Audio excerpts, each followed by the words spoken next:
It's 7:31, so we can go ahead and get started. Thanks everybody for joining to celebrate Albion's birthday today. We're super excited to celebrate Founders Day together virtually. And my name's Hannah Matson. I work in the communications office, and I'm just going to give a few administrative notes before I give it over to the stars of the show tonight.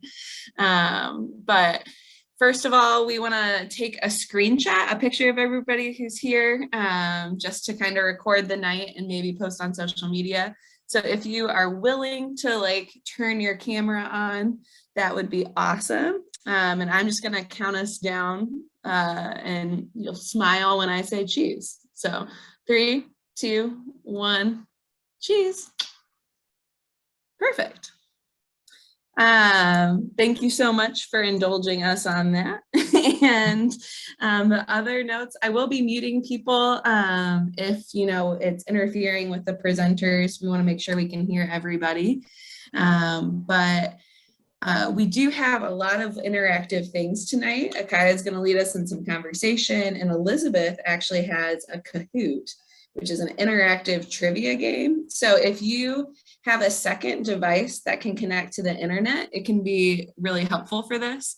So I'm on my laptop with Zoom, but I have my phone and I'll just be pulling the Kahoot up on my phone. So if you want to grab a second device, go ahead and do that. That would be great. And yeah, I think that's most of my notes. So I'm just going to introduce our speakers for tonight. First will be Elizabeth Palmer. Elizabeth is an Albion College alum and our current archivist. And I love working with Elizabeth because she's super dedicated to our collections, but also is always willing to go the extra mile to make Albion history relevant and fun and engaging and do things like this on Albion's birthday. And so thank you so much for always doing our virtual events with us. And second, we have Akaiia Ridley, who is a graduating senior, who is a student who's been working in the archives, and she's done a lot of work with the Foundation for Undergraduate Research for Scholarship and Creative Activity here at Albion.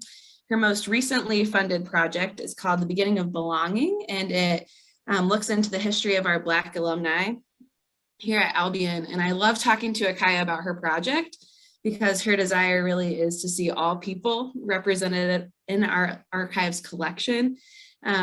She actually is doing her senior thesis, taking the project she did and kind of making a process or a template to where any student could do the same kind of research for a group that they're a member of. So I'm really excited because her whole project is about collecting everyone's story so that they can be a part of the Albion story and history as we keep it in the archives. And tonight we get to all share a little bit of our story and how we became a part of Albion as well through Akaiia's project. So super excited for tonight. Thanks again for being here. And I'm going to hand it over to Elizabeth. Thank you so much, Hannah. And hello, everybody. I'm really happy to be here with you tonight. So like Hannah said, I'm Elizabeth Palmer. I'm the college archivist and special collections librarian. I'm actually the new director of FIRSCA as well, and an Albion alum, class of 2010. So I'm really excited to be here tonight to talk a little bit about Albion's history for Founders Day. So just to tell you a little bit about the Albion College archives, because not everyone knows about it. It's located in the library, and we collect and document information, history about Albion College. So this can be information that's from as recent as last week, or something from the 1830s when the school was being founded, and really everything in between. So history happens every day. So we do our best to document as much as possible. So this can be records related to college administration, to faculty, staff, student organizations, athletics, publications, pretty much everything related to Albion history. We want to have it in some way. And the format can really range. We have a ton of paper documents, which can be correspondence, scrapbooks, photographs, all types of documents like that. or we have film and VHS slides, and we do have some objects as well. We've got some Greek life materials. We've got old Letterman's jackets, commemorative coins, t-shirts from events, all types of things. And that list is by no means exhaustive. There's a lot of other stuff that I did not mention, but our records are not without gaps of information. But since it's Founders Day today, like Hannah said, we are going to play a little Kahoot trivia game with some Albion College trivia facts. So I'm going to share my screen, and there will be, let's see, let me go ahead and just do that a second.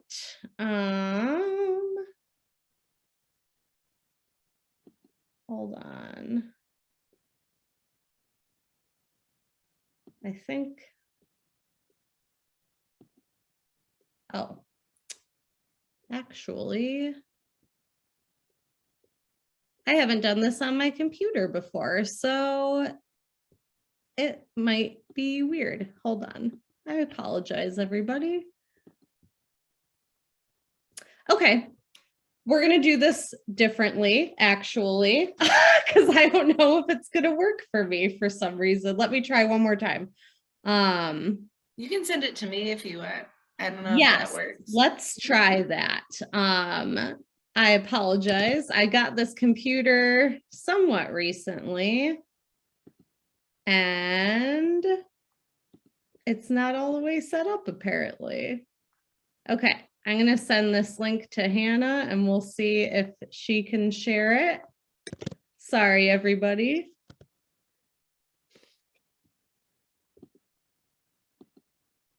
Okay, and if it doesn't work, then I've got another plan, so we will see.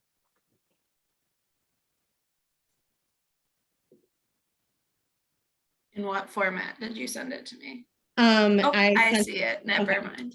Okay. Yeah, this should work. Okay.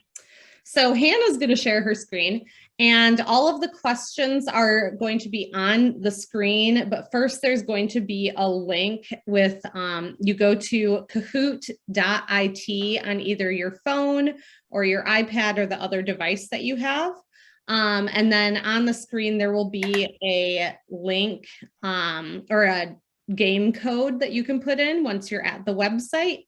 And then we can all start playing together. So yeah, the pin is on the screen now. So if you go to kahoot.it, then you put in the game pin and all of our player names will get logged in. And then we'll go through some questions together. Most of the questions are like true or false or multiple choice. So on the screen, you'll see like a few different colors, and then it'll correspond to colors on your phone. So if answer A is red, then you hit like the red button on your phone or on your device is basically how it works. So, and maybe I'll stump you guys, maybe I won't, we'll see. Thank you, Hannah, for helping with this. I apologize. Yeah, of course. So I'll give everyone another minute or so, and then we can get started. You'll still be able to see the questions. I'm not, sorry, Elizabeth, I'm not getting on. Okay. I went to Kahoot. I don't see my name, but do I put in the PIN number where? So when you go to kahoot.it, it should, let me put in the number then? Yep. Mm-hmm. Oh, I see. I didn't enter at the right time. I'll try. That's okay. This is actually Akaiia had to teach me how to do this, so I've just been learning how this works too. All right. Okay, it looks like we've got a lot of people logged in, so we're going to go ahead and start. And Sure. I'll read the questions, and then you all have about an answer or a minute to answer. So our first question, do you know where Albion College was originally going to be located? So there's 4 options. Red is Albion, blue is Hillsdale, yellow is Spring Arbor, and green is Adrian.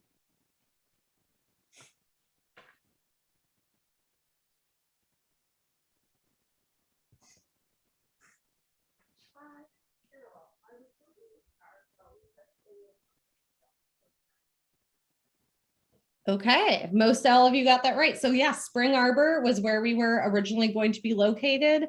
And then the college founders basically decided that Albion was going to be a better location because of the river and because the train was going to be going through there as well. Additionally, there was a mill being built and the town was starting to develop already. Hannah, you can switch to the next slide, but another kind of fun fact is that Hillsdale College was also almost founded in Spring Arbor too. But okay, so true or false, the central building where Robinson Hall is now was the first building on Albion's campus. So blue is true and red is false.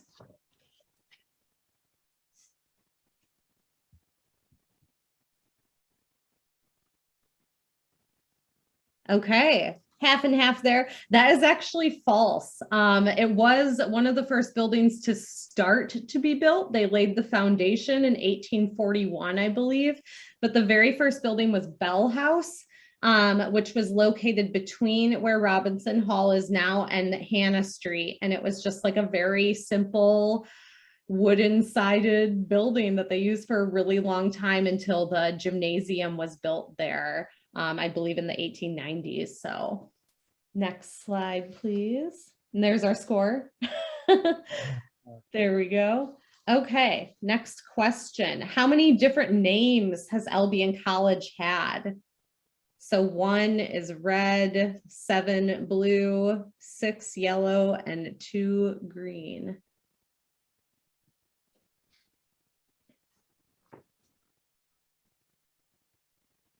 Okay, so this is a little all over the place too. So this one is interesting. So it is 6 technically. So the first name was Spring Arbor Seminary at Spring Arbor. And then we weren't in Spring Arbor, obviously. And then we were the Albion Wesleyan Seminary, and then the Wesleyan Seminary at Albion. And then we had an offshoot of the college, which was the Albion Female Collegiate Institute. And then we were the Wesleyan Seminary and Female College. And then finally, in 1861, we were Albion College. So it took a minute. Okay. Next question. What was our first campus fraternity? So red is Delta Sigma Phi, blue is Delta Tau Delta, yellow is Sigma Chi, and green is Alpha Tau Omega.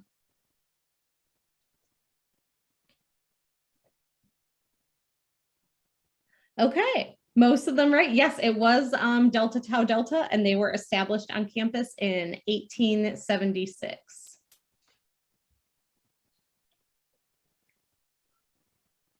There we go. Okay, and the next question, what was our first campus sorority? So red is Kappa Alpha Theta, blue Alpha Chi Omega, yellow Alpha Z Delta, and green Delta Gamma.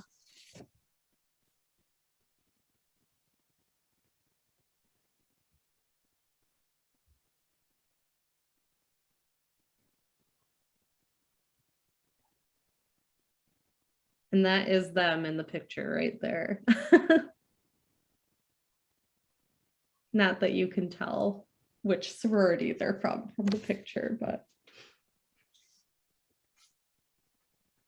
Okay. So it was Delta Gamma. I think Alpha Chi Omega was soon after, but Delta Gamma was established on campus in 1883.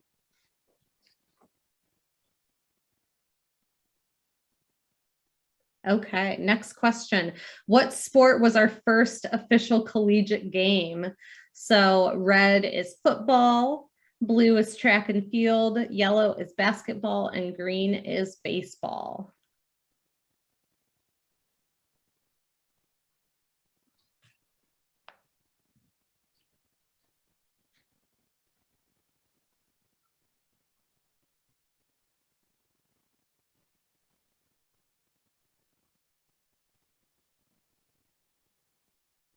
Good guesses here too. It was baseball. That is right. Our first official game was May 12, 1884, and we played Hillsdale College and we won 30-12. So there we go.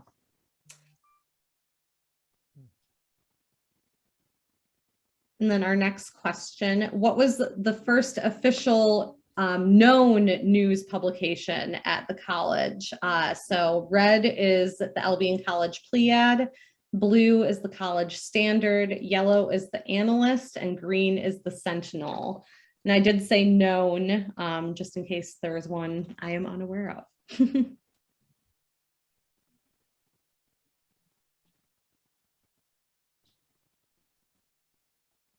Okay, so it was the College Standard that was published from 1868 to 1870. The Analyst was published for a few years after that, and then the Pleiad started in 1883, and we have had it ever since, which is pretty cool.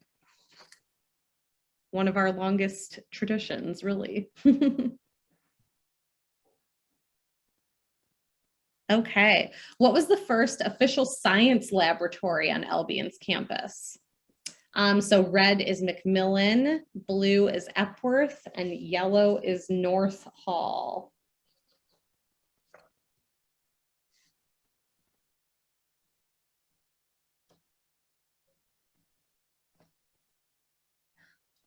Close. Macmillan is actually right on this one. So that was built in 1893 and then demolished in 1969. And I've heard it was a little scary in the 60s when it was still being used for science classes. So there. It's like Akaiia has helped me with this or something. So how many campus buildings are named after former college presidents or principals? So 9 is red, 10 blue, 7 yellow, and 5 green.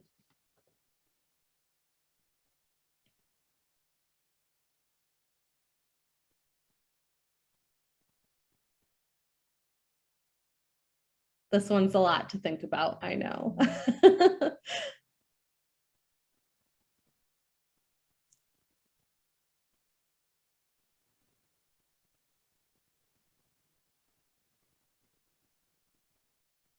Okay, so it's actually, we would accept 2 different answers for this one, depending on how one feels. So it's either 9 or 10. So we've got Vulgamore, Mitchell Towers, Stockwell Library, White House Dormitory, Seton Dormitory, Norris Hall, Fisk House, Dickey Hall, which is the back part of the KC, Lomas Field House, and then the one that could go either way is Goodrich Chapel, which is named after Frederick Goodrich, who is technically just an interim president for 1 year. But I did find out, because I'm sure most of you know about Wes Dick retiring recently, and I was wondering if he was the longest ever faculty member, but Frederick Goodrich actually beat him by, I think, 2 years. So he was here a very long time. But that is it. Those are all of my questions for you this evening. I hope that was fun and hopefully you maybe learned something new tonight. And I am, in a minute, I'll share in the chat. I've got links to a couple digital exhibits that we've put together in the college archives. One that's just kind of, it's called Foundings and Firsts. I actually made it last year for Founders Day, so it just kind of has some fun facts similar to the ones that we just went through. And then I will also be sharing a link to Lost Albion, which just kind of details and has information about buildings that used to be on campus and are no longer on campus. So I'll share those in just a minute. And now I'm going to reintroduce Akaiia Ridley to you guys. I've had the pleasure of working with Akaiia in the college archives for the past 2 years. And she, as I mentioned before, the college archives has a ton of really amazing information and really interesting information about the history of Albion College, but there are major gaps in that information as well. And one of the most notable gaps is just the lack of diversity in the historical information that we have. And Akaiia, who's a history major and a sociology minor, has worked the better part of the past 2 years to help that issue and to better document stories and history of Black students at Albion College.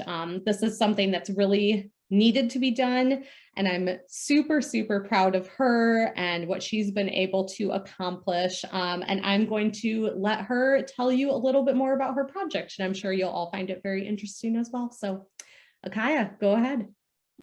Thank you, Elizabeth. Good evening, everyone. My name is Akaiia Ridley.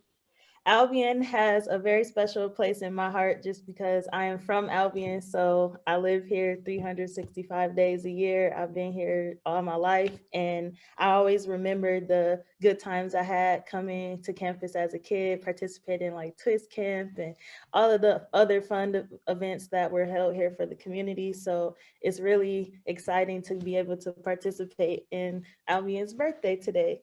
So as mentioned before, I have had the pleasure of speaking with a few of our Albion's Black alumni about their experiences here on campus. Like Elizabeth mentioned before, our archives kind of lacks a little bit about diversity and things that Black students have contributed to the campus that weren't really either documented at all or not documented in bulk. So I took it as a challenge, and I wanted to try to find as much history as I could about the Black students and their impact on Albion College. So the way that I did that was to just talk to them directly. So I reached out to as many Black alumni as I could and gave them a listening ear. And I just kind of said, I have questions, but please tell me everything that you want me to know. And some of those conversations were hours, and it was perfectly fine because I had an awesome time listening to the stories from these alumni. These interviews are all recorded, so we have them in our archives, both the videos and the transcriptions. But I also took those videos and created an online exhibit, which I'll post the link to in the chat. If you have time, give it a look and listen to some of the stories that were shared with me. So I thought it would be really cool for this to kind of ask you all some of those questions that I asked them and see how you would answer those questions. I do have a couple of examples that I would love to share with you all. They're really quick snippet videos, but the first question, well, let me share my screen.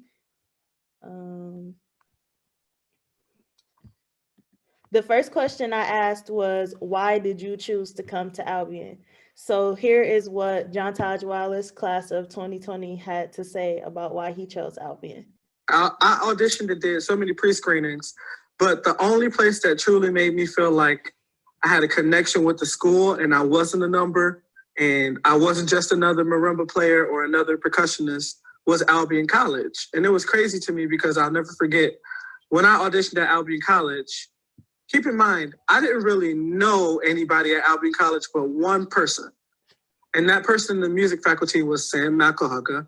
And it was only because I had his wife as like a creative arts person, director, years before that. So he didn't really know me, you know? I walked on the stage. He said, "Hi, John Taj. What are you going to play for us today?" First of all, that shook me to my core. He knows my name. He's not reading a piece of paper. He knows my name. He already had my instrument of choice that I was coming to play out for me, right? And then the rest of that was kind of like history. Like, here's this Okay, and then the next, well, not the next question, but another question that I asked the participants was, what was your fondest memory of being at Albion College? Like, what's something that you'll always remember and take with you when you leave? And so here we have the interview with Craig Kirby, Michael Jackson, and Keith James, which this interview was hilarious. So you might see me laughing, but. You know, also is that, I mean, even though obviously we're all of color, we all respected each other's choices. So, you know, Mike had his crew, he had his crew and his friends. Keith had his crew and his friends, but we always would talk with and amongst each other. So we had a nucleus, but it wasn't like I was saying, well, I can't be Mike and Keith's friend because they've got other friends. And I had other friends. I mean, case in point, you have an ATO, a Delta, and a Delta Sig on this call. So those, as you well know, are three completely different personality types at Albion. But yet we still, I mean, what we had was really special because, again, we cared enough about each other to let each other be his or her own person. Yet we were connected, and we knew that if anything went wrong or jumped off, we were going to be there for each other. But you know, it is. And another question that I asked was, who were their supporters on campus? Like, as we know, Albion College is big on support and relationships, and there are a lot of people who look for those home away from home feelings when they choose a college campus. They look for the faculty and the staff members to give them a sense of support while they're here. And so I asked them to tell me one person that they felt supported them the most. And I got like almost every interview from a certain time period, the same people. And so I decided to reach out to some of the people whose names were said. And I got the chance to talk to Dr. Peter Mitchell, who is the president of Albion College. I got a chance to talk to Diane Ariza, who was the director of multicultural affairs and a professor of ethnic studies. And I also got the chance to talk to Preston Hicks, who was the director of multicultural affairs as well. But there was also one person whose name was said a lot, who I wasn't able to have the chance to speak with due to him passing away. But that person was Dr. Lynn Berkey. And so this is what Regina Martin had to say about Lynn Berkey. So my favorite class, this professor has moved on. But Len Berkey, my sociology class, was absolutely amazing. It was the best class I've ever had. He was my favorite professor because he was woke before woke was a thing, you know? He was very much woke. He wanted to hear my voice. He wanted to hear all of the minority voices. And in fact, after I graduated, after I, I wasn't a freshman anymore and I had graduated or whatever, he invited me to speak to the students because he wanted me to teach them about, what it means to be a person of color and be. Okay, I'm going to stop sharing my screen now. But those were some of the interviews that I felt stood out to me the most, just because they really encapsulated what it means to go to Albion. And so I thought it would be cool to open up the floor for you all who have wonderful, I'm sure, experiences here on Albion College's campus to tell me some stories, however you want to tell me. Like, I want to know, why did you choose to come to Albion? What was your living experience like? Do you have any fond memories that you keep with you to this day? I know we were kind of talking about some earlier, but I want to hear it all. I'm a storyteller and I love to listen to stories as well. So let's hear it.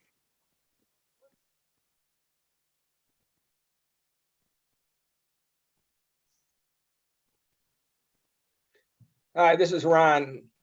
Since I've never been bashful about speaking. Couple things. I ended up at Albion because of my high school principal, George Martin, who actually graduated with Frank Jurenko. George was the principal at Royal Oak Dondero, so there's been a ton of Dondero alums at Albion because he would bring us to campus. I was a track and field cross country guy, and I had some scholarships, even one full ride scholarship for track and field. And Mr. Martin brought me and two other athletes to campus, and I ended up meeting with Dave Egnentuck and some of the chemistry professors. And I was never recruited by Albion, but after I met Dave, it was like, I can go to school here. So I ultimately that was the driver. I went home, filled out one application to Albion College, and that's where I went.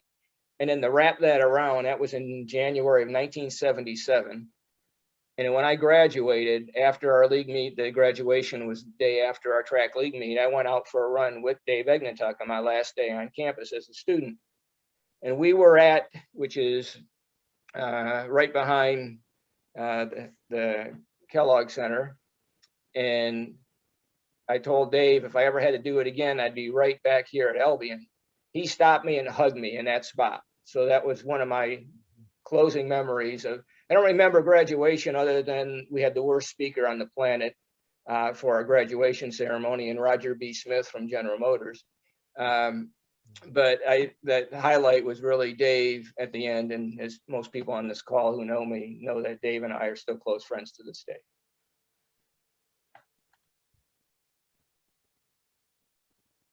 Okay, I see some hands raised, so I'm just gonna go by who's came first on my screen, and I see Mary.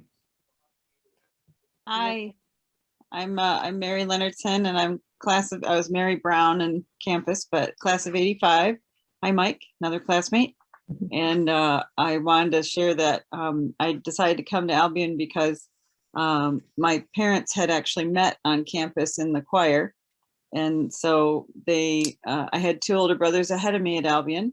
So by the time I got there or came to going there, I felt right at home because we were there for all the homecomings and all the different events we could come to. So I was already home. And when my daughter tried to pick a school, she didn't want to come to Albion because when I graduated, I stayed here in Albion ever since. So I'm a import, but been here 40 years. So, but she was kind of fighting to try to not go to Albion because it was right here in her home, and she thought maybe she should go someplace else. But she ultimately decided to come to Albion too. So, and then my mother did genealogy as a hobby and found 15 more members of our family back from the 1800s that had come here. So it really is a home school for us. And my mother, when she graduated in 1953, she went to work for Park Davis pharmaceutical company, which is now Pfizer. And she saved all her name badge and she was in the newspaper articles as a young research person at Park Davis. So she saved all that and donated it to the archives there at Albion.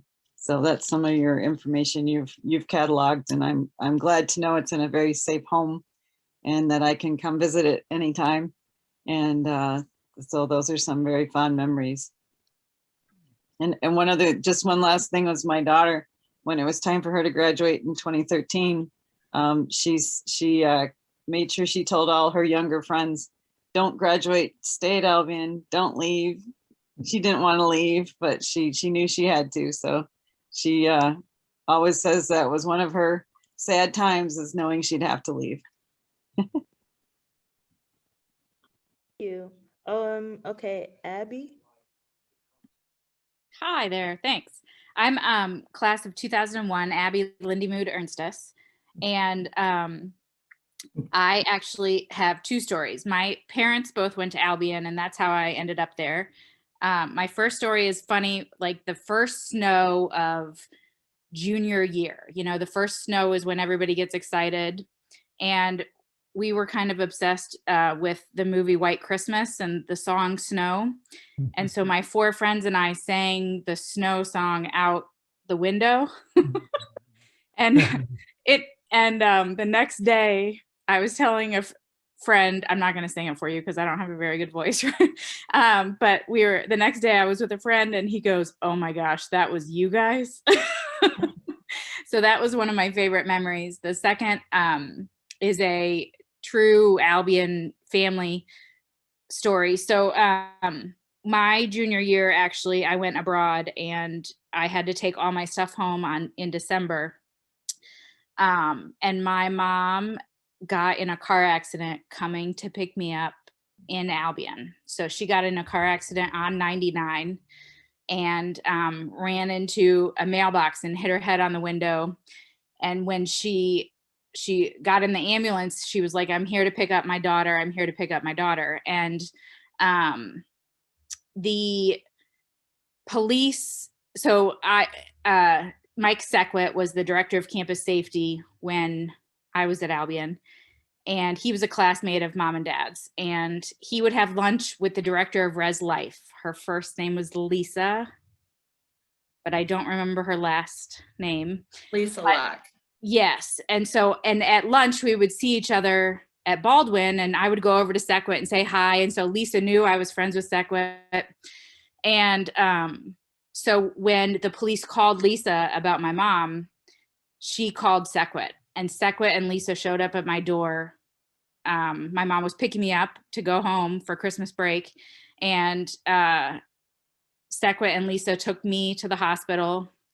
And I had Linda Omer, who worked in the alumni office with me. She came with me to the hospital, and it was just one of those, they really took care of me. Bill Dobbins checked in my mom to the hospital. The doctor was going to let her go, and she had a concussion and all that. And so Bill Dobbins took care of her. So it was just kind of those Albion family members who really took care of our family at that time. Thank you for sharing. Cecilia.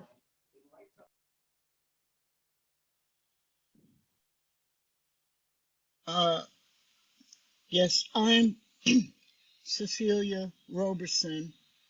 I was Cecilia Williams when I was at Albion.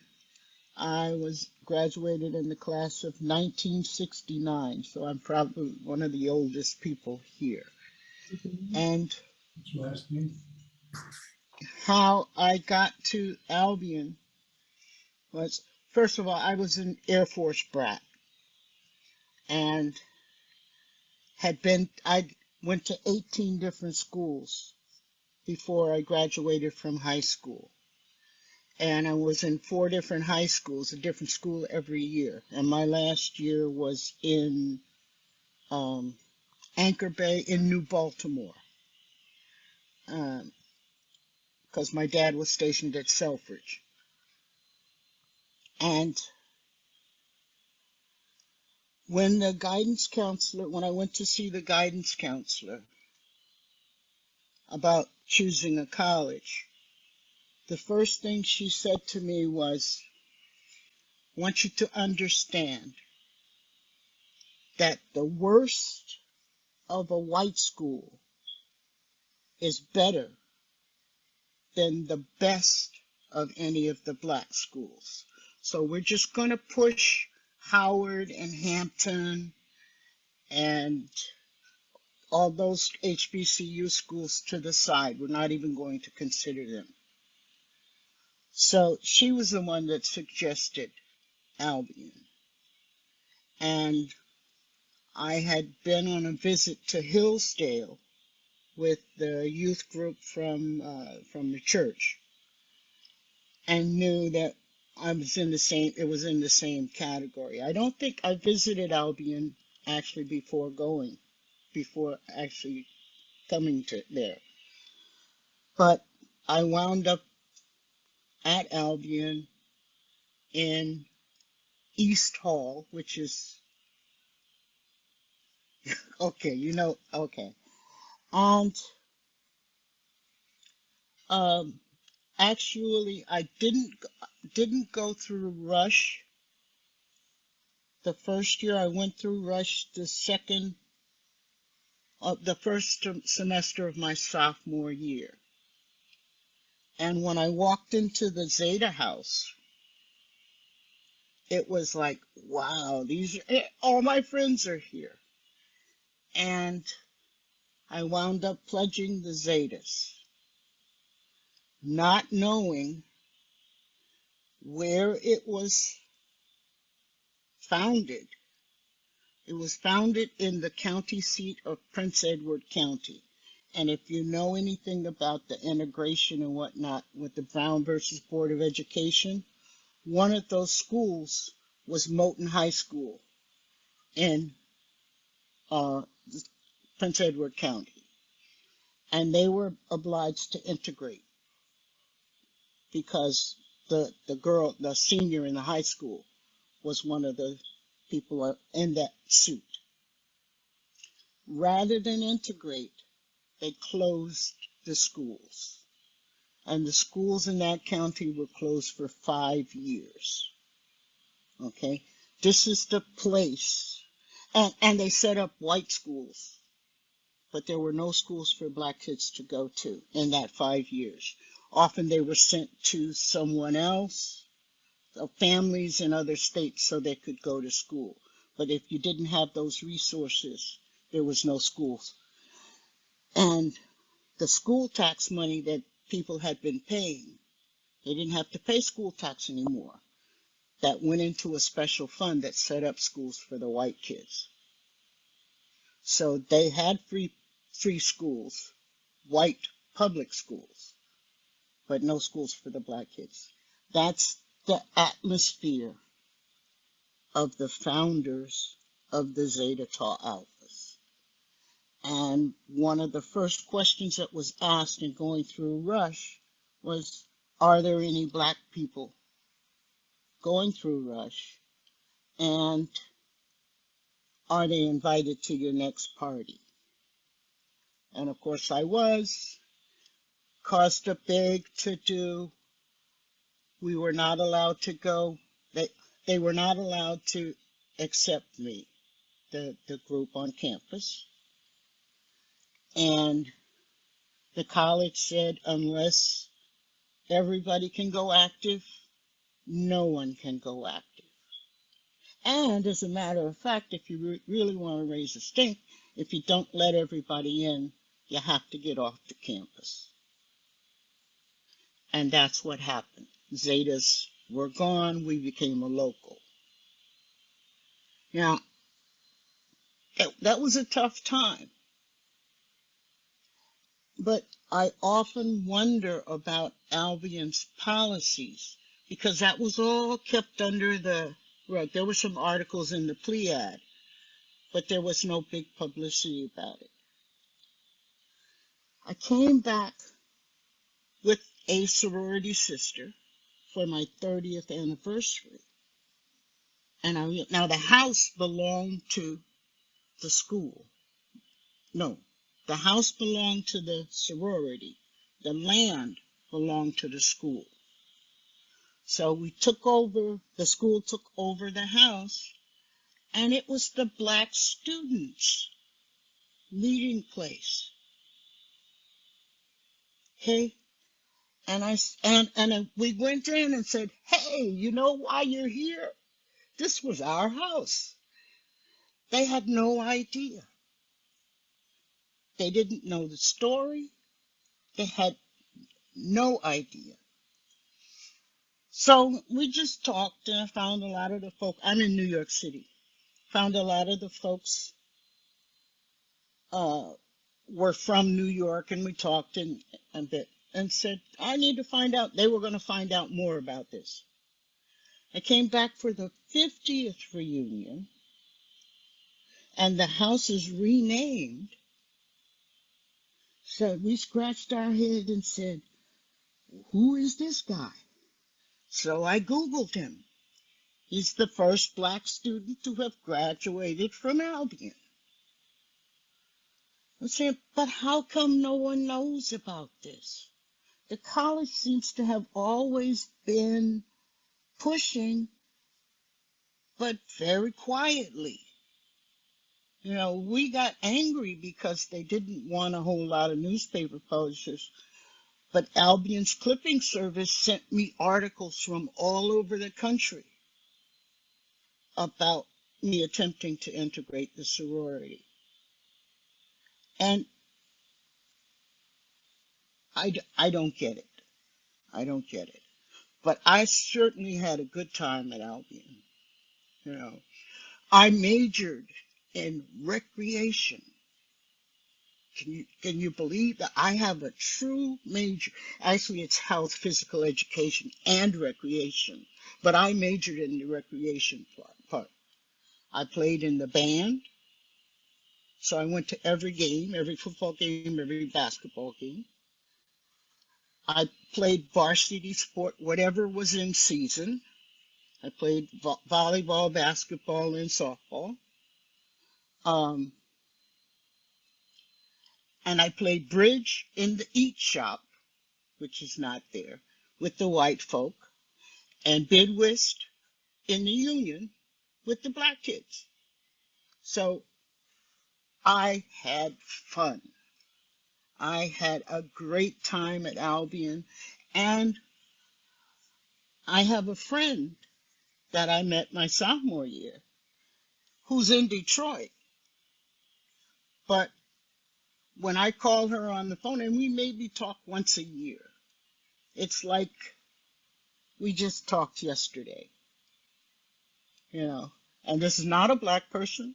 This is a white person, also a musician. She sang in the choir. So I went to all the choir concerts. She came to all the band concerts, you know, and she knows my family. I know her family. So Albion was a great place for me, you know. Had some problems, great place. And Char Duff was my person, Charlotte. And I had a major without realizing it, because I used to go to her before I went to my advisor to work out my program. And she'd say, why don't you take this course? You know, this looks like a good one. And I looked around, and you know, my junior year, I had one more course to take to have the major. I said, look what you did. But it was good. Thank you. Thank you so much for sharing. I would love, love, love, love, love to include you in my project. If you can send me your contact information so that we can have a more one-on-one interview, because I have read all of those articles about the incident with the Zetas, and I would love to hear more about it. So if you could send me your contact information, Will do. But I'm going to turn it over to Hannah so that we can wrap up. But I think that we're still going to stay on so we can hear more stories. But just for time, I'm turning it over to Hannah. But I would like to say thank you all for listening and coming. One of the most biggest critiques that I've received about my project is that my time range is a little small, so I only was able to talk to a certain amount of people. So if you know anyone else who would like to share their stories with me, please, I'll put my contact information in the chat, and please give it to any of your friends who you know who are a part of the Black community, who are alumni. And yeah, so I'll turn it over to Hannah. Awesome. Thank you so much, Elizabeth and Akaiia. We're so grateful for your presentation. And like Akaiia said, we are going to stay on as long as people want to talk, but we also know that some people might want to leave. And so we do want to give kind of an official end to the program. But definitely, if you have a story to share, stay on and talk with us a little bit longer. So I do see Sue Ellen